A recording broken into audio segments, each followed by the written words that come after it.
Kami ucapkan selamat datang kepada orang tua wali murid KBTK Islam Al-Azhar 38 Batul dalam acara Parents Talk dengan tema belajar bersama buah hati di masa pandemi yang dilaksanakan secara virtual melalui Zoom meeting dan live Instagram.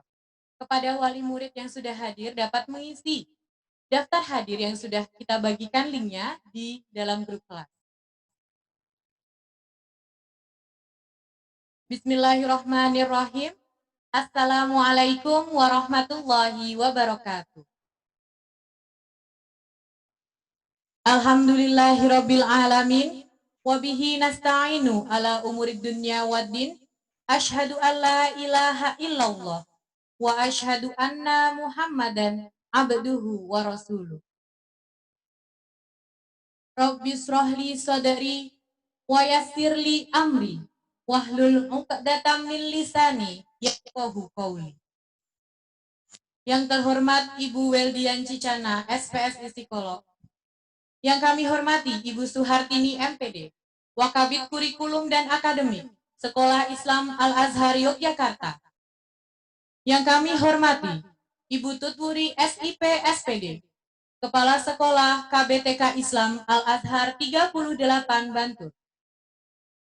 Yang kami hormati orang tua wali murid KBTK Islam Al-Azhar 38 Bantul, serta seluruh Bapak Ibu Guru yang hadir pada acara pagi hari ini.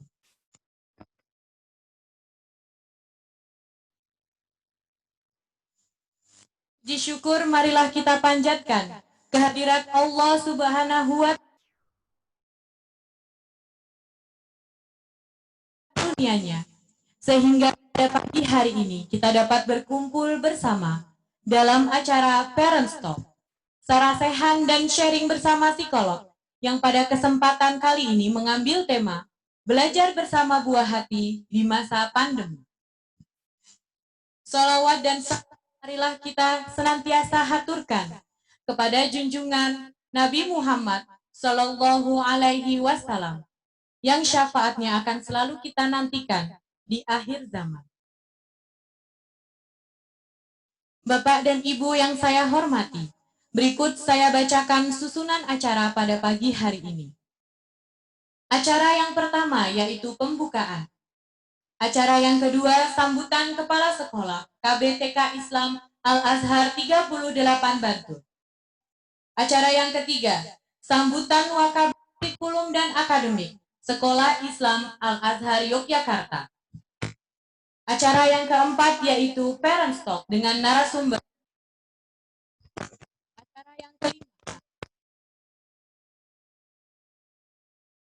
sama dan penutup.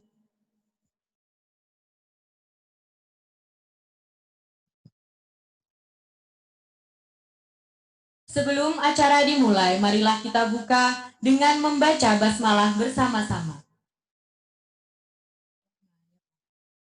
Semoga dengan dibacakannya basmalah, acara pada pagi hari ini dapat berjalan dengan lancar. Amin ya robbal alamin.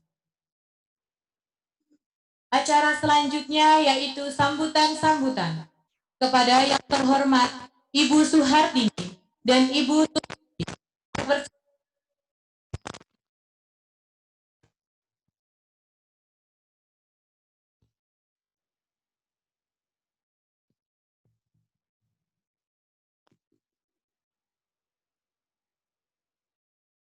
Sambutan yang pertama akan disampaikan oleh Ibu Tutwuri SIP SPD, Kepala Sekolah KBTK Islam Al-Azhar 38 Bantul. Kepada Ibu Tutwuri, dipersilahkan.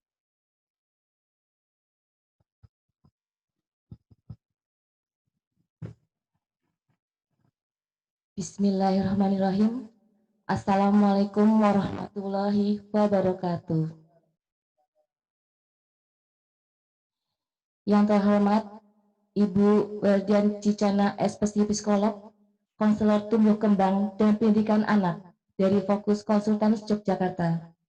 Yang kami hormati Wakabid Kurikulum dan Akademik Sekolah Islam Al-Azhar Yogyakarta, Ibu Suhartini MPD.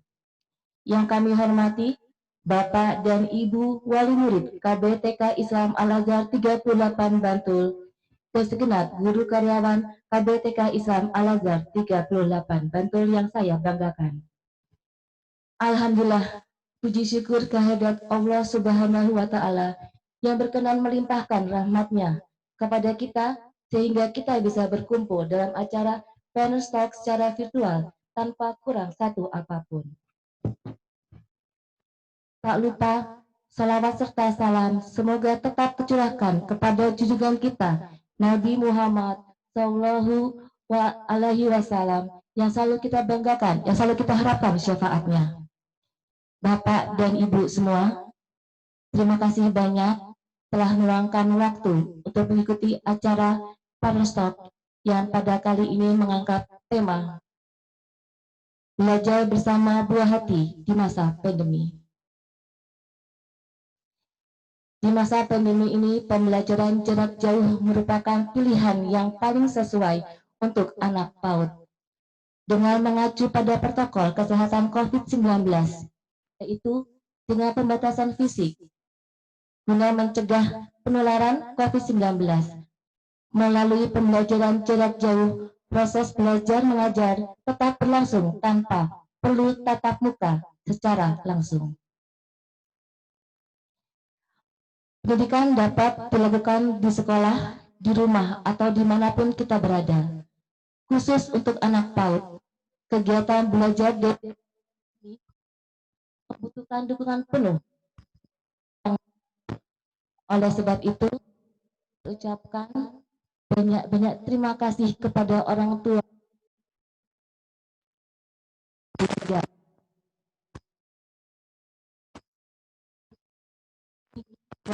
belajar dari rumah juga tetap bisa menyenangkan. Meskipun kadang ada kalanya kita sebagai orang tua merasa lelah dan jenuh saat mendampingi Ananda belajar di rumah, pada kesempatan kali ini kami pihak sekolah mengadakan acara Parents Talk dengan tema belajar bersama buah hati di masa pandemi. Harapan kami dengan diadakan acara ini kita bisa saling berbagi pengalaman dalam mendampingi buah hati belajar di rumah selama masa pandemi. Demikian yang dapat kami sampaikan atas nama panitia. Kami mengucapkan mohon maaf yang sebesar-besarnya apabila dalam pelaksanaan kegiatan ini masih terdapat banyak kekurangannya.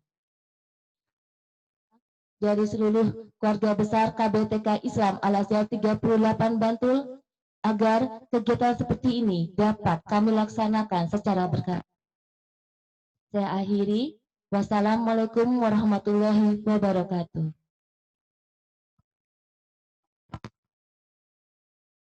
Terima kasih kepada Ibu Tuturi yang telah memberikan sambutannya. Selanjutnya sambutan oleh Ibu Suhartini MPD selaku Wakabid Kurikulum dan Akademik Sekolah Islam Al-Azhar Yogyakarta. Kepada Ibu Suhartini, dipersilahkan. Terima kasih. Bismillahirrahmanirrahim. Assalamualaikum warahmatullahi wabarakatuh. Alhamdulillahirabbil alamin wa bihi nasta'in ala umuri dunya waddin wassalatu wassalamu ala asrofil anbiya'i wal mursalin wa ala alihi wa sahbihi ajma'in. Rabbi srahli sadri wa yassirli amri wahlul uqdatam min lisani yafqahu qawli amma ba'du. Yang saya hormati Ibu Weldian Cicana, psikolog yang akan menjadi narasumber kita pada kesempatan kali ini. Yang saya hormati Ibu Tuturi selaku Kepala Sekolah KB TK Islam Al-Azhar 38 Bantul beserta segenap Dewan Guru dan Karyawan, Bapak Ibu orang tua murid KPTK Islam Al-Azhar 38 serta anak-anakku sekalian yang berada di rumah.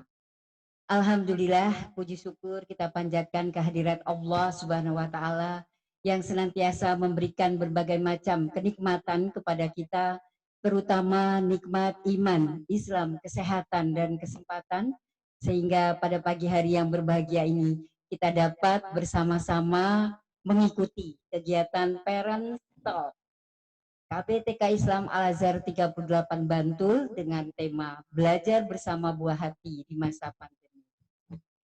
Salawat dan salam tak lupa pula kita haturkan kepada junjungan kita Nabi besar Muhammad Sallallahu Alaihi Wasallam beserta keluarga, sahabat dan para pengikutnya sampai akhir zaman. Bapak Ibu yang saya hormati, kami mewakili dari yayasan khususnya bidang akademik menyampaikan ucapan terima kasih dan apresiasi yang setinggi-tingginya kepada Sivitas Akademika khususnya KBTK Islam Al-Azhar 38 Bantul yang dengan ide gagasannya menyelenggarakan kegiatan Parents Talk pada kesempatan pagi hari ini. Semoga kegiatan ini diridhoi oleh Allah dan manfaatnya bisa kita rasakan bersama demi perkembangan proses pembelajaran dari anak-anak kita yang sangat kita cintai dan kita banggakan. Bapak Ibu yang saya hormati, seluruh orang tua di seluruh penjuru tanah air, bahkan sedunia, sangat berharap kondisi buruk saat ini cepat segera berlalu. Wabah COVID-19 sudah hampir 6 bulan berdampak besar bagi keberlangsungan hidup di berbagai sisi kehidupan. Salah satunya pada sisi kehidupan bidang pendidikan. Berbicara tentang pendidikan dalam situasi sulit sekarang ini harus menjadi prioritas yang mesti kita sikapi bersama. Selama ini, jika menyinggung pendidikan yang kita pikirkan adalah keberadaan sekolah yang di dalamnya ada guru, siswa, praktisi pendidikan, serta sarana dan prasarana yang mendukung. Namun dengan adanya wabah besar yaitu pandemi COVID-19 ini, semua lembaga pendidikan tidak dapat berperan aktif dalam melaksanakan proses pembelajaran atau pendidikan. Walaupun berbagai alternatif dan strategi ditempuh oleh para praktisi pendidikan dan pemangku kebijakan yang dianggap sebagai solusi terbaik dalam kondisi saat ini. Namun, sama-sama kita ketahui, semua itu tidak sebaik yang diharapkan. Banyak keluhan yang berasal dari orang tua terkait pelaksanaan pembelajaran jarak jauh atau PJJ ini. Banyak hal yang dianggap tidak efektif dan tidak efisien dengan dilakukannya PJJ berbasis Android atau IT. Berbagai kendala yang sering muncul setiap hari maupun setiap saat yang terjadi di tengah masyarakat, baik kendala hardware maupun kendala software. Teknologi mungkin bisa mengambil alih peran dalam proses pembelajaran pada kondisi sekarang ini. Namun kehadiran sosok guru tidak akan tergantikan oleh apapun. Sangat terasa perbedaannya jika proses pembelajaran dilaksanakan secara langsung oleh guru dan siswa, maka hasilnya pun akan terlihat nyata, baik secara kognitif, afektif, maupun psikomotoriknya. Bapak Ibu yang berbahagia, apapun kondisi dan alasannya, pendidikan harus tetap hidup di tengah keprihatinan ini. Setiap anak berhak memperoleh pendidikan yang baik dan layak. Namun, dalam kondisi sekarang ini, sepenuhnya dikembalikan kepada orang tua selaku pendidik pertama dan utama bagi seorang anak. Keberagaman, kemampuan yang dimiliki para orang tua menjadi unsur penentu kesiapan pembelajaran jarak jauh. Suka maupun tidak suka, siap maupun tidak siap, semua harus dapat menerima kenyataan ini dengan penuh rasa tanggung jawab.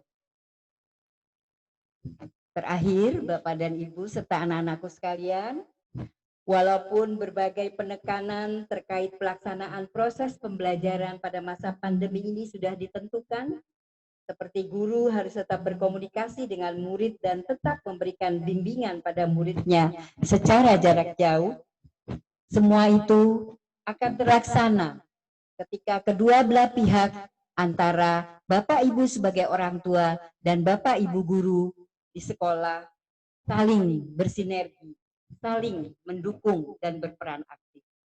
Sekali lagi, anak-anakku tetap semangat belajar di rumah dan kita berdoa bersama mudah-mudahan kondisi pandemi ini segera cepat berlalu.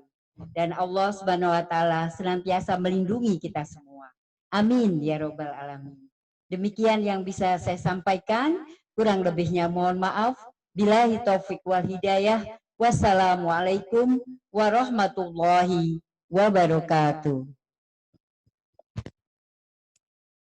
Terima kasih kepada Ibu Suhartini yang telah memberikan sambutannya. Kepada Ibu Suhartini dan Ibu Wuri, kami persilahkan untuk kembali ke tempat.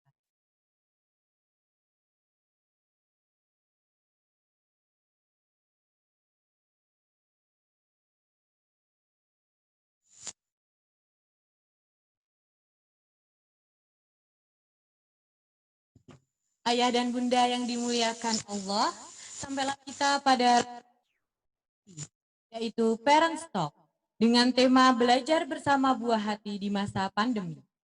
Perlu kami ingatkan bahwasannya ayah dan bunda dapat memberikan pertanyaan dengan menggunakan fasilitas chat yang berada di aplikasi Zoom Meeting, dan pertanyaan dari ayah dan bunda akan kami pilih untuk disampaikan kepada narasumber yang berada di depan.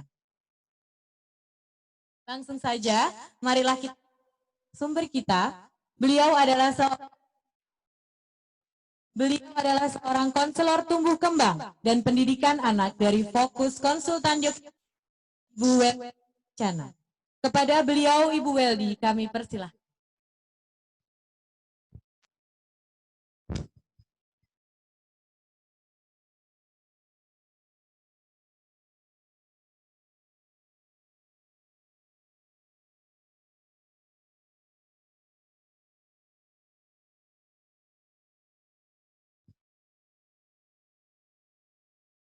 Dibersihkan dulu ya, Bu.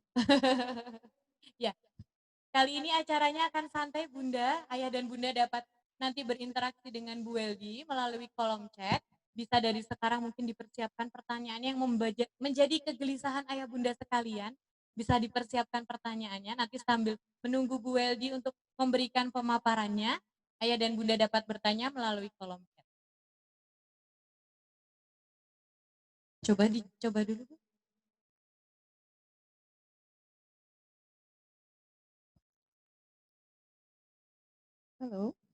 Halo, sudah masuk? Halo. Padahal sudah. Sudah masuk, alhamdulillah. Iya, kayak suaranya kecil, orangnya besar gitu ya. Masuk suaranya kecil gitu loh. Oke. Ternyata kurang diputar sedikit. Oke, jadi sekarang sudah besar. Ya. Baik. Bu Weldi, sebelum memulai sarasehan dan sharing pada pagi hari ini, saya akan membacakan profil dari narasumber yang sudah ada di depan kita semua.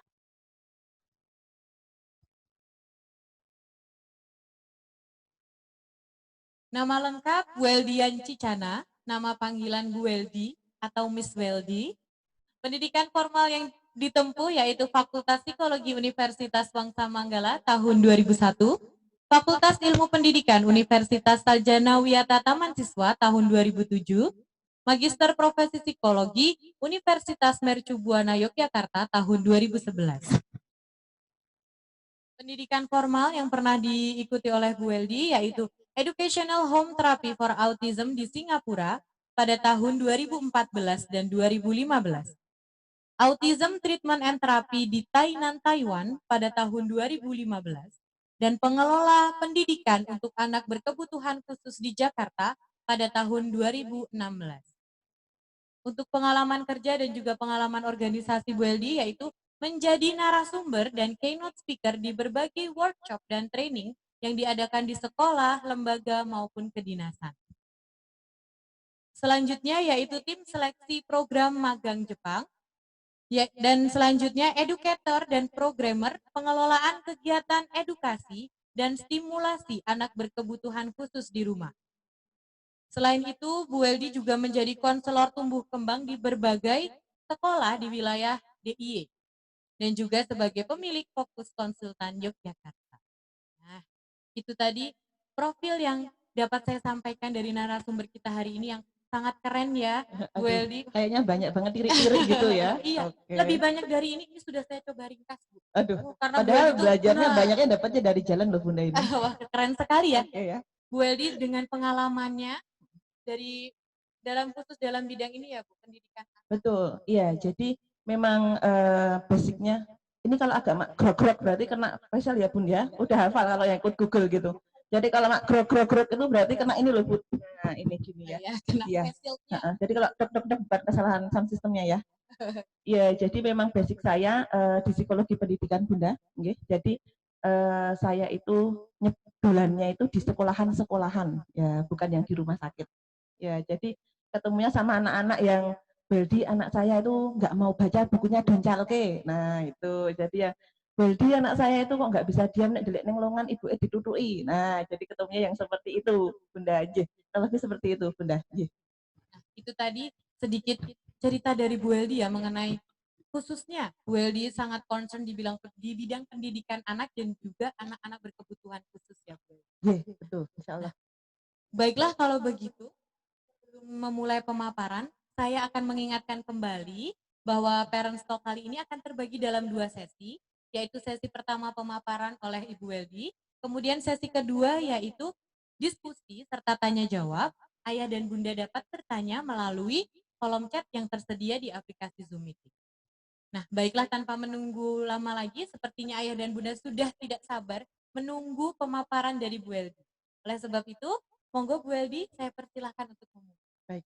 Ini saya duduk atau berdiri atau Monggo judil-judil, senyamannya judil-judil berdiri ya. juga bisa Bu. Baik, saya berdiri saja. Oke. Lebih mantap Bu. Ini jadi kalau ini dibayangin gini ya. Nah, gitu. Oke, baik. Di sini juga sudah ada tim sukses ya. Oke, saya tuh biasanya secara live, kalau online tuh agak-agak gimana gitu, karena nggak bisa langsung nyapa ibu, jadi kayak nyopo sopo tuh kira ketok gitu ya orangnya gitu ya, malah nanti mau Al-Fatihah disapa sopo gitu ya.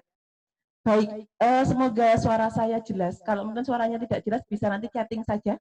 Mungkin agak ada geber-geber atau gimana? Bahasa sistem yang geber apa Bunda? Apa ya? Oh, iya.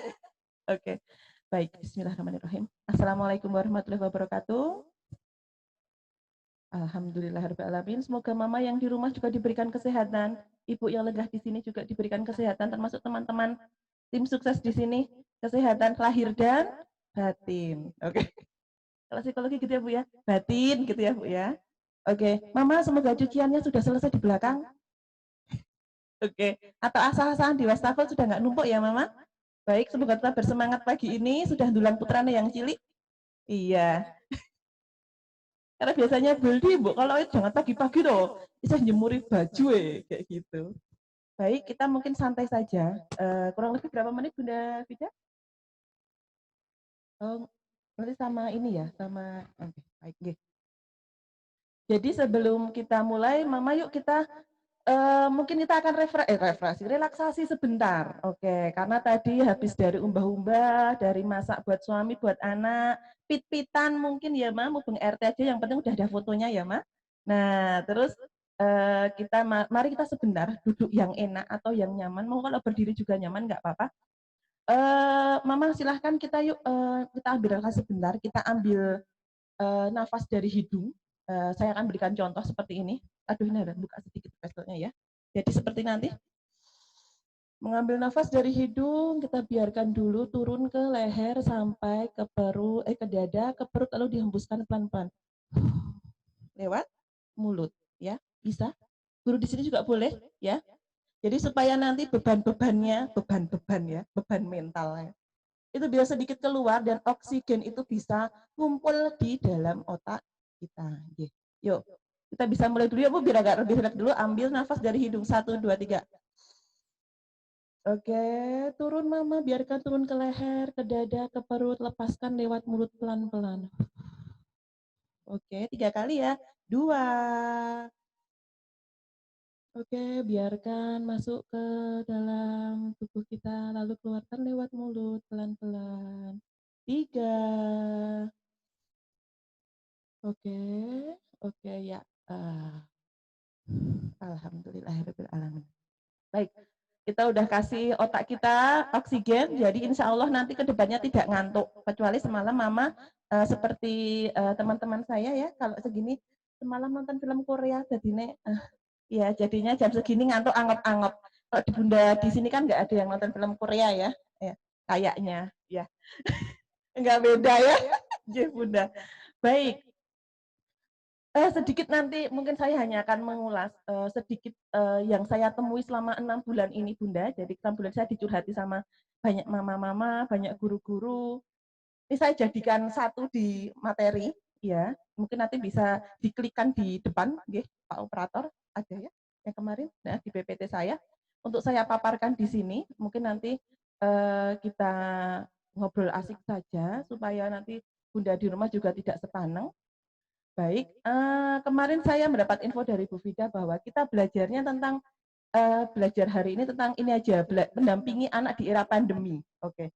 Karena memang mendampingi anak di era pandemi ini benar-benar wow dan spektakuler.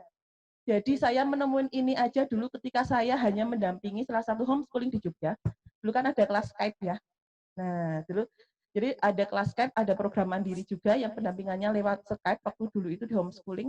Saya tuh membayanginnya udah yang alah dampingi kok dari sini kayak piye rasane kok cuma lewat ini dan hanya tergantung dengan sinyal gitu ya. Ketika sinyalnya ambles ya ikutan hilang. Iya, jadi belajar online di kelasnya hilang semua. Ternyata setelah berjalannya waktu, ternyata sekarang hampir semuanya harus sekolah dengan sistem online.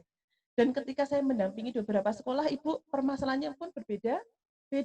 Ketika saya mendampingi dulu yang di sana, beda dengan yang di sini, beda yang kemarin sore, dan beda yang dulu 1 bulan yang lalu sudah beda terus. Nah, apakah nanti di Al-Azhar ini apakah sama? Nah, nanti kita bahas lebih lanjut di forum chatting ya, yang nanti di sesi akhir.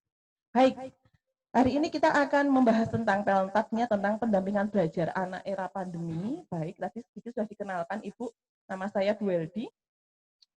Rumah saya Bantul Ibu, jadi kalau ketemu pas beli mie ayam ya saya itu gitu beliin saya dan buat anak saya. Salam kenal buat ibu-ibu. Saya mendampingi sejak tahun kemarin kayaknya Bunda ya, sering main di Al Azhar. Jadi kalau sering ketemu ya mari kita bersapa. Oke, monggo. Saya mau masuk di pertama adalah tentang hierarkinya keluar nggak ya? Oh, oke. Oh baik. Era pandemi COVID-19, banyak hal yang berubah, banyak hal yang harus adaptasi secara instan. Tentang ini hanya sedikit saja yang bisa dilihat di sini. Sekolah online, bukan homeschooling online, tapi harus sekolah online. Ke dokter pun harus online. Kadang-kadang lama-lama untuk konselingnya online. Layanan psikologi juga online. Dulu ketika kita harus memeluk klien kita atau kok gitu supaya tenang, jadi nggak bisa. Itu akan berbeda ya rasanya. Terus ada lagi, karena ada social distancing ya, otomatis meeting pun harus online. Ada lagi, kerja pun harus online. Sidang pengadilan pun kemana ada yang bisa online. Seperti itu ya Bu ya. Terus ada lagi, jualan pun mulai banyak online. Jadi saya kaget sekarang. Iya Ibu, mungkin Ibu juga bisa lihat ya di status WA-nya itu Bu, ada yang martabak, telepon, jangan-janganan gitu ya. Kok jadi status WA aku gitu loh, pasar gitu ya. Ternyata mereka juga sudah mulai merambah dunia penjualan online. Baik, next, monggo. Selanjutnya, oke. Saya sedikit gabungkan Bunda, jadi nanti Bunda bisa menambah lagi, monggo silahkan. Muncul masalah-masalah baru. Masalah-masalah baru yang sebenarnya masalah lama sih juga, betul. Jadi dari kesehatan. Sekarang kesehatan, jadi ini dunia kesehatan sangat wow sekali ya. Jadi sekarang selain fisik juga sekarang banyak sekali muncul gangguan mental atau gangguan kejiwaan. Yang dulu saya anak-anak kasusnya sekarang mulai ranahnya ke konsultasi perkawinan. Nah, itu juga suami saya sekarang itu toh Bu. Nah, sekarang kalau dulu anak saya, sekarang udah kata depannya suami saya. Nah, itu udah mulai banyak sekali di situ. Mertua saya. Nah, itu juga mulai waduh ini karena setiap hari bertemu di dalam rumah. Anak juga iya, sekarang kasus-kasus anak dengan gangguan emosi tinggi apa? Rendah, tinggi sekali. Ya, gampang ngamuan gitu. Terus semakin tidak bisa duduk tenang. Gitu. Jadi yang alhamdulillah bisa duduk 5 menit, sekarang 5 detik pun alhamdulillah kayak gitu. Terus gangguan kejiwaan juga beberapa orang mengalami gangguan tidur ataupun makan. Makannya ada yang terlalu banyak, ada yang terlalu sedikit. Kalau saya kalau pas lagi ini saya kelihatan ya Bu makannya banyak atau sedikit ya? Iya. Ya Bunda semoga tidak sama dengan saya. Oke.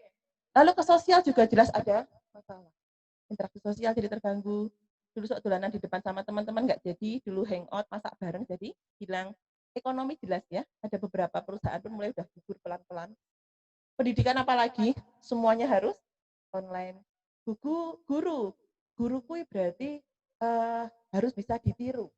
Polanya bicara gimana? Nah sekarang nirunya lewat apa? Wong gurunya itu cuma duduk di depan laptop. Nah ini juga jadi bingung ya. Pendidikannya harus lewat email, link, website dan sebagainya. YouTube. Terus budaya juga akan berada lagi. Dulu budaya yang senyum, salam, sapa, salim sudah hilang. Jadi yang hai bro. Nah, jadi kalau enggak yang gimana ya? Gini ya. Nah, gitu. Ada yang nah kayak gitu juga. Iya, jadi yang siku gitu. Terus ada yang lama-lama gini ya. Nah, gini ya. Iya, sarang heo gitu ya. Kemarin saya ketemu ponakan saya, Ibu. Jadi sekarang gara-gara pandemi ini dia itu semakin senang dengan Korea malahan. Karena waduh daripada ngomongin pelajaran dia lebih senang ngomongin Korea. Baik, jadi banyak aspek yang terkena dari dampak COVID-19 ini. Kita sudah tahu itu. Monggo lagi next. Oke. Nah, sebelum kita melangkah lebih dalam lagi, Ibu, mungkin Ibu yang melenggah di rumah, yang sudah duduk di depan laptop, sudah pernah dengar mengenai hierarki Maslow, nggih? Mungkin juga yang pernah dengar di sini bahwa apa? Ketika kita memunculkan suatu masalah, ada suatu masalah, kita paham bahwa sebenarnya masalah itu muncul karena sebenarnya ada polanya juga. Jadi ketika kita dalam hierarkinya Maslow sudah kelihatan ya, ketika fisiologis itu lebih banyak, orangnya itu banyak, yang orang butuh rasa aman, sosial, penghargaan, dan terakhir orang itu akan bisa aktualisasi diri. Jadi asumsinya adalah ketika orang aja maemnya aja belum cukup, dia akan kesulitan untuk mengaktualisasikan diri. Nah, jadi misalnya orang tidak merasa aman, insecure, merasa tidak aman, tidur saja tidak nyenyak, kok bisa aktualisasi diri itu enggak bisa. Kemungkinan akan sulit sekali. Jadi ketika mau aktualisasi dalam pengembangan diri, kita sudah ke pengembangan diri, jadi fisiologisnya sudah dilewati, rasa aman sudah dilewati, sosial sudah dilewati, penghargaan sudah dilewati, baru bisa aktualisasi diri. Jadi ketika kita masuk tataran mau aja, agak suaranya nggak jelas ya, jelas nggak ya? Oke. Jadi ketika kita masih sulit kita masih beli pakaian aja sulit, mau bubuk nggak punya rumah aja sulit, masih seperti itu, kemungkinan masalah kan lebih masih banyak.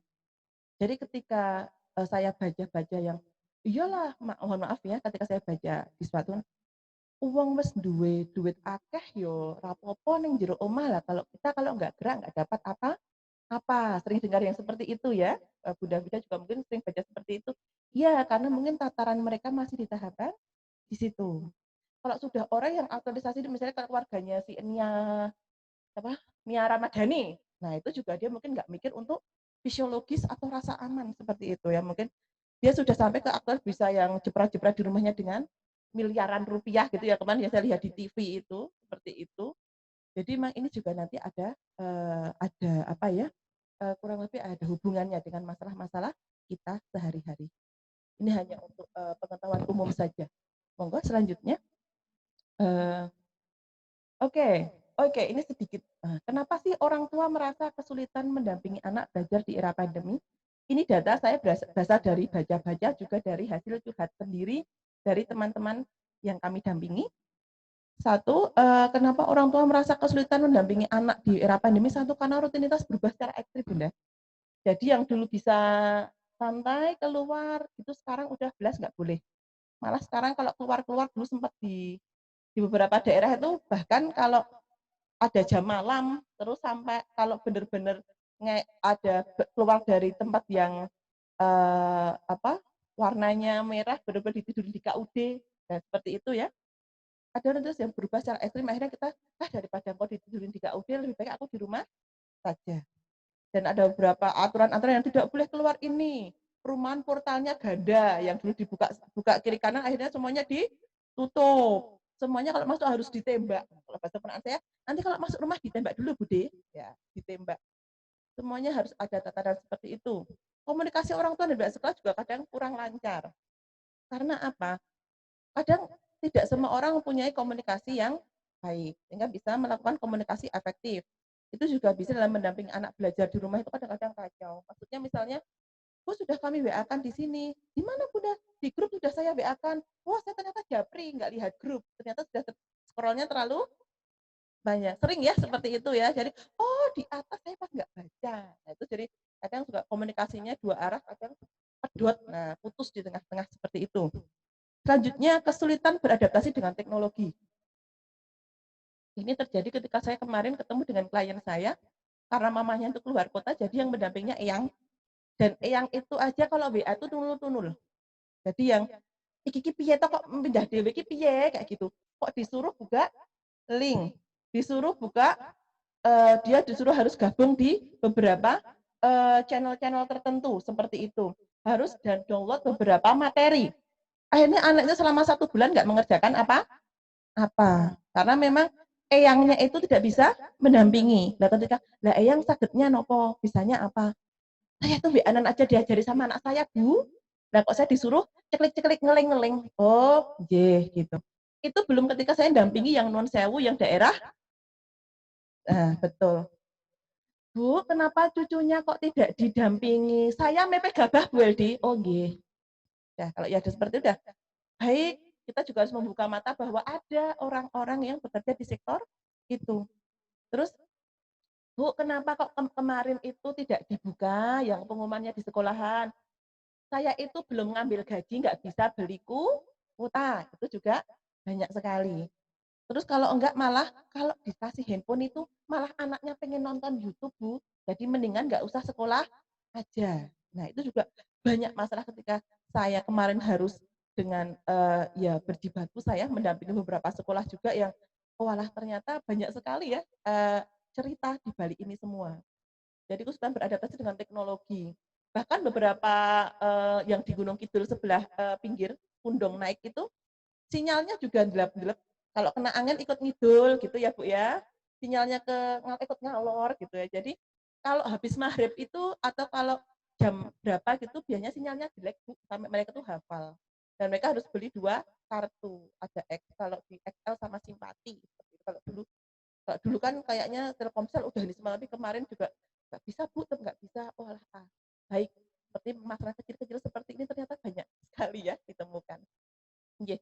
Terus ada juga manajemen emosi yang buruk di rumah. Secara personal maupun, keluarga itu punya pola, emosi yang, hampir sama. Jadi gini, Bu, biasanya kalau di dalam rumah, ya ada orangnya yang emosinan, seperti itu, nggih. Jadi yang, gampang marah-marah, otomatis biasanya dalam rumah ikutan rasanya adem apa panas? Panas. Nular nggak, Bu? Nular, iya. Ketika pagi-pagi suaminya udah, "Ya pokoknya lagi," kemungkinan dalam 1 hari ibu juga akan merasakan gitu. Ya, jadi itu sangat menular sekali, Bu, karena itu emang nanti hubungannya sama, neurologis dalam otak, bisa dibaca di Google banyak sekali, seperti itu.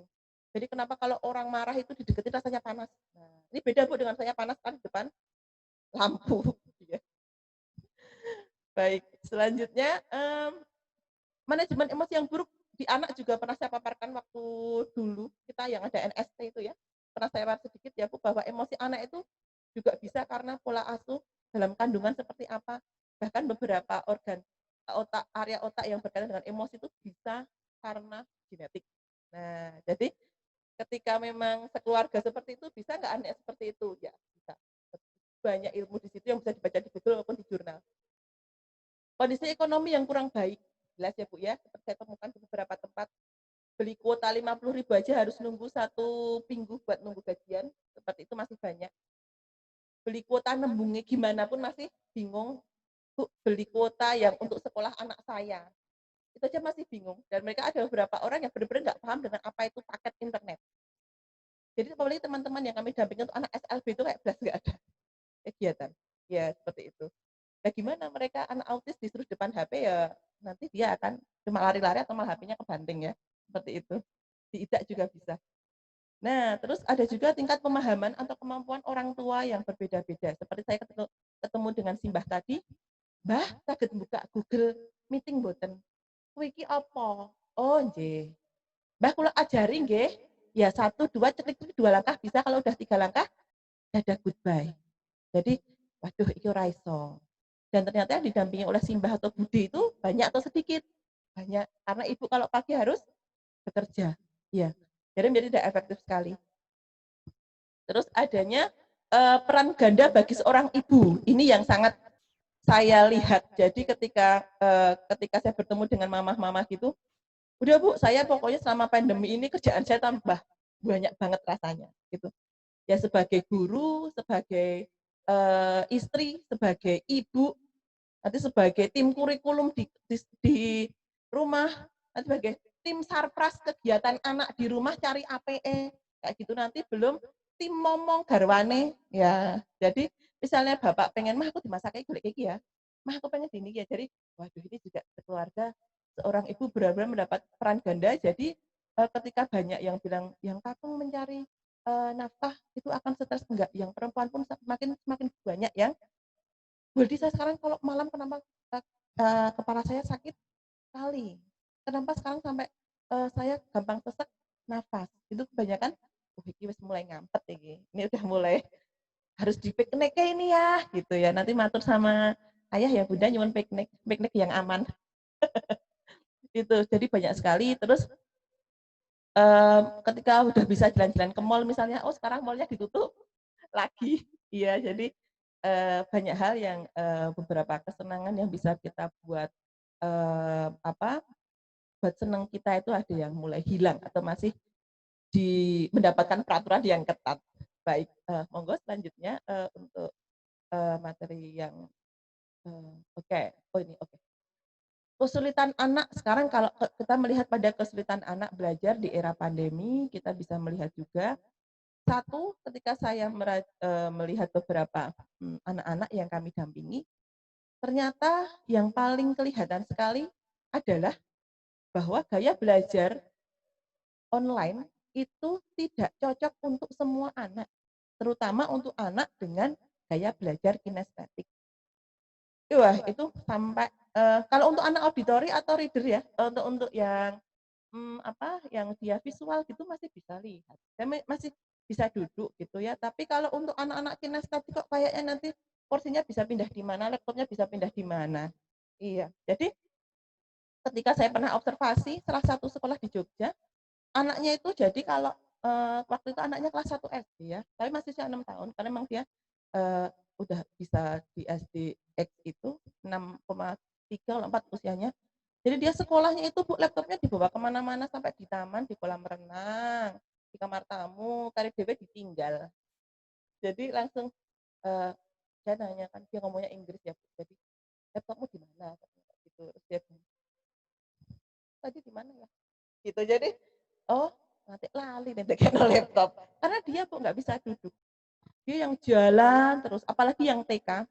Kemarin ada anak dengan EDD ya, attention deficit disorder, yang mau duduk 5 menit aja udah alhamdulillahirabbil alamin gitu ya Bu ya. Wah, kemarin lewat laptop atau online kayak gini yang ada apa mah? Ditinggal pergi. Ya udah dia main sepak bola, panjat-panjatan. Malah akhirnya laptopnya sama mamanya di pinggir nggak takut keinjak. Seperti itu. Nah ini gimana ya Bu? Kayak gitu. Nggak tahu di Al-Azhar menemukan yang seperti ini atau tidak. Jadi benar-benar gaya belajar itu sangat mempengaruhi bagaimana anak bisa menerima pembelajaran online ini Bunda. Jadi banyak anak-anak kinestetik ini yang sangat tolong aku nggak bisa mengikuti kegiatan. Terus kurangnya motivasi secara langsung dari teman sebaya atau guru. Misalnya dulu yang di kelas bisa yang, ayo kamu bisa nggak? Kamu belum jadi ya, tak bantu ya. Itu hampir tidak ada. Kalau online kan cuma paling malah anak itu kadang dolanan mood, jadi nut gitu ya, kayak gitu. Terus habis itu nanti nggak ada yang, wes jadi apa urung punyamu udah mana? Kamu udah selesai barang? Mana gunamu? Nggak ada. Jadi kan cuma gurunya yang manggil-manggil misalnya, Sela, bela, terus nanti mereka mau bocah. Jadi malah gurunya itu bingung, iki mau anak yang siapa, iki mau apa. Jadi mungkin ini juga terjadi di guru sini ya, jadi anaknya pada ngilang, terus kemana kita harus memanggil-manggil, sampai habis online itu gurunya dia, aqua gitu ya. Jadi karena memang capek di dalam, kita hanya bisa mengorganisasi anak, mengkoordinir anak dengan suara. Jadi kalau kita di kelas kan bisa dengan gestur, bisa dengan tatap muka, ayo, nah gitu bisa. Kalau ini cuma yang pakai gini, udah yang cuma di ini, Bella, Asyan, alah mbuh nanti kamar yang buri ya, kita nggak tahu gitu. Jadi kayak kita ngomong karo opo toh ini. Jadi memang jadi anak cara itu kurang motivasi. Juga dulu kalau gurunya kalau nggak bisa anaknya dipeluk ya, diberikan afirmasi secara psikologis gini, ayo kau bisa, ini juga nggak bisa. Mamanya, mama coba dipeluk, kok saya buang kaget ngomong adik esek cilik udah nggak bisa terjadi seperti itu. Jadi ada beberapa hal juga yang motivasi anak menjadi turun. Selanjutnya tingkat pemahaman pendamping belajar di rumah yang berbeda-beda. Nah, jadi misalnya begini, mamah yang dulu matematika kayak saya di hair gitu ya. Tahu hair nggak sih? Tidak tahu ya. Matematika nggak ujian di hair ya. Bu, saya dulu sampai 1 bantul, kadang nggak sampai 1 bantul teman saya. Oke, dari kalau matematika di hair kalau nggak matematikanya anaknya. Jadi dia nggak bisa, akhirnya, mah ini gimana? Garapan sakaramu sepenting garap deh. Akhirnya kan seperti itu, atau akhirnya penting ngumpul. Nah, akhirnya gitu. Jadi tingkat pemahaman pendamping di belajar itu di rumah yang beda. Tidak semua orang tua itu lulusan matematika atau lulusan IPS atau lulusan IPA gitu ya, atau dia bisa semua kimia, atau bahkan Bu, dari teman yang saya ketemu dengan mama-mama di TK itu, Wedi aku dikon ngelempet ora iso. Yang melipat. Jadi kan ada bisi book ya di salah satu TK saya di daerah Tegalrejo sana. Jadi dikasih bisi book gitu. Nggak bilang, mama kenapa nggak dikumpulkan kan gitu kan? Kan nanti biasanya diantri sopir dikumpulkan di sekolahannya gitu ya. Nggak bisa Bu saya. Jadi dia tuh suruh kelempet membuat itu bener-bener yang saya tuh kok nggak ada bayangan ya Bu. Kon gunting wera lurus jari seperti itu. Karena kan ada kegiatan anak dikasih kegiatan gitu ya. Itu bener-bener yang saya tuh nggak bisa loh buat kayak gitu tuh. Saya nemen anak pun nggak bisa. Kalau enggak nanti saya bisa, tapi anak saya malah pergi ke mana nggak tahu. Nah itu juga ada beberapa keterampilan pendamping di rumah yang tidak bisa sesuai dengan apa yang diharapkan oleh sekolah seperti itu. Akhirnya banyak orang tua yang komplain, memang aku itu bisa semua Bu. Wah, akhirnya yang muncul seperti itu. Enak saja gurunya seperti ini, misalnya seperti ini. Jadi memang ini harus kita membuat hubungan komunikasi yang harmonis dengan sekolahan supaya bisa mengakomodir yang seperti itu. Ya nanti caranya gimana pun nanti ada beberapa yang bisa kita diskusikan di sini. Selanjutnya ada juga kesulitan anak yaitu gangguan pada media belajar, sinyal, spesifikasi laptop dan sebagainya. Seperti yang saya temukan Ibu ketika saya mendampingi daerah yang agak masuk-masuk di situ, Bu, mereka itu mohon maaf, HP-nya itu untuk download WA diperbaharui aja udah nggak punya space. Jadi untuk memperbaharui beberapa aplikasi itu udah harus yang delete, install lagi, akhirnya hang. Jadi karena nggak kuat kayak gitu. Itu masih banyak sekali saya temukan. Kalau insya Allah kalau yang setara Al-Azhar seperti ini kita mungkin tidak menemukan yang semacam itu.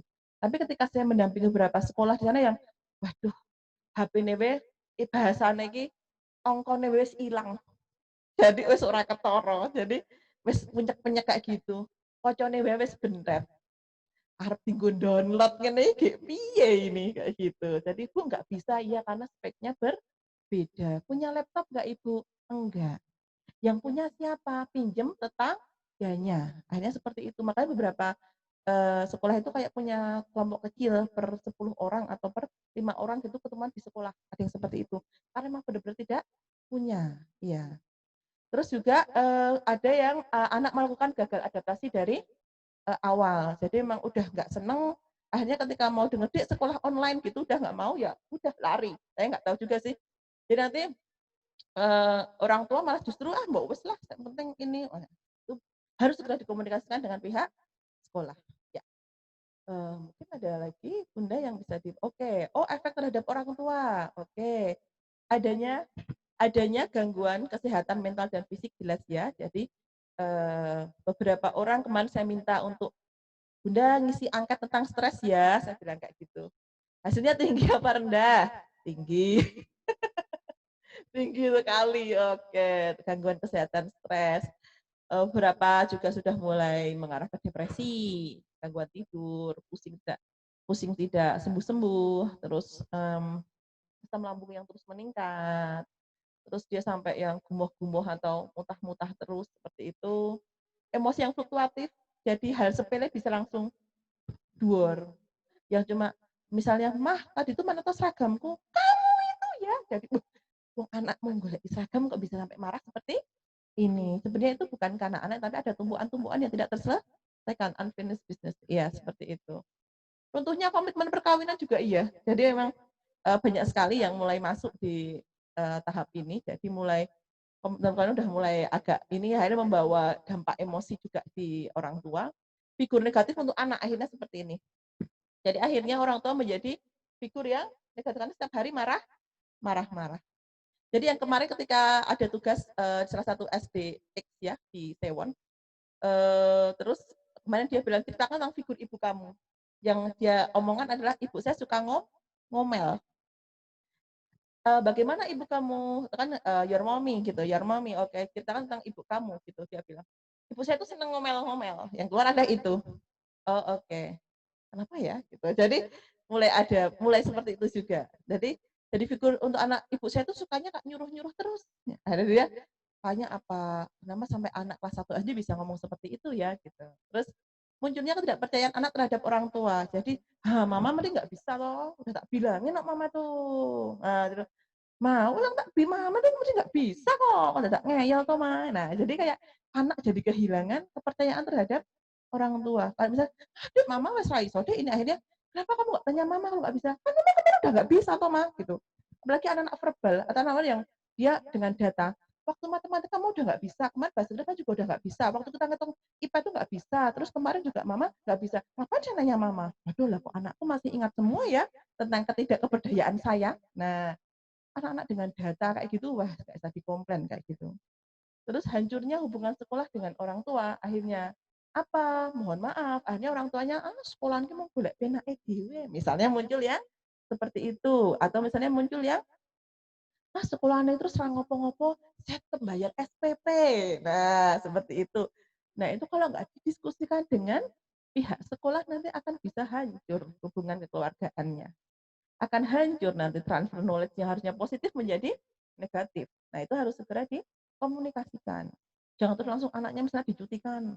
Cuti wae kayak orang hamil ya, ada cuti hamil gitu ya. Enggak, jadi hancurnya hubungan sosial dengan orang tua bisa karena miss yang eee, tipis sekali karena tidak ada komunikasi akhirnya bisa ya udah dadah dadah goodbye. Baik, ada lagi efek kepada anaknya, anak mengalami penurunan motivasi belajar jelas. Gangguan sosial pada anak ini juga jelas banyak terlihat sekarang ya. Anak-anak semakin senang dengan utek-utek dengan dunianya sendiri. Obesitas pada anak atau gangguan kesehatan sebenarnya nggak cuma anak ya. Ada orang tua juga mengalami gangguan obesitas karena kurang olahraga. Iya, termasuk saya ya kali ya. Oke. Gangguan perilaku dan hancurnya pembiasaan awal sehingga muncul perilaku baru yang negatif atau semaunya sendiri. Misalnya dulu masuk rumah eh, sandal taruh di rak. Ya, sekarang kalau nggak pernah keluar rumah, taruh sandalnya udah diuncalke saja, wing gitu. Terus dulu kalau habis makan gitu taruh di wastafel, sekarang jadi enggak. Dulu kalau kemana mandiri, sekarang diambilkan sama mama papa atau mbak E. Terus ada perilaku yang misalnya sekarang karena dulu jam 7 harus sudah mulai berangkat sekolah, karena sekarang mulai jam 8, misal seperti itu, akhirnya mereka mengalami gangguan tidur yaitu pola bangun tidur yang terlambat. Jadi beberapa saya kemarin catat itu ada ya, kemarin saya catat itu ada beberapa anak itu yang pasti kesiangan kalau ikut sekolah online. Kita jam 7 kita harus sudah absen ya, jam 7:04 harus sudah mulai absen. Dia nanti jam 9 atau mungkin jam tengah, atau pernah itu 15 menit baru datang aja masuk kayak piyamah. Ya seperti itu. Jadi gini apa, ketika, saya menemukan itu berarti, oh polane anu apa ya udah berubah. Saya tanya, "Mama dulu waktu sekolah datang gitu, anaknya bangun jam berapa? Ya jam 6 Bu, tapi setelah online itu dia merasa, kan belum mulai malah. Nah, akhirnya juga boboknya dia terlalu malam karena energinya nggak habis. Nah, akhirnya dia di rumah apa yang diberantakin, mamanya yang kesel ngepel-ngepel. Nah, akhirnya yang mulai muncul konflik kecil-kecil. Oke, selanjutnya muncul ketidaksukaan tentang persepsi sekolah. Akhirnya ketika besok mau sekolah di mana, aku nggak mau sekolah. Karena udah ada apa ya, hal yang tidak mengasihkan buat anak itu. Jadi, "Dek, besok sekolah ya." "Nggak mau, capek." Sekolahnya cuma pakai laptop, nggak mau. Jadi ponakan saya itu yang TK itu saya tanya, "Besok mau SD mana sekolahnya?" "Aku nggak mau sekolah SD." "Kenapa?" "Capek pakai laptop." Jadi karena dia baru mengenal fase sekolah awal ya, kan ada fase ya, fase bayi, fase anak awal, fase anak naik, lagi fase anak sekolah dia sudah tidak merasakan nyaman. Jadi kayak semacam sekolah tuh hal yang tidak asyik. Kalau dulu kita sekolah ketemu teman banyak main tali. Nah, kalau di SD dulu saya apa jajan-jajan kayak gitu ya, mengenal mata uang mulai di SD, kantin kayak gitu. Nah, itu mulai sekarang sudah tidak ada.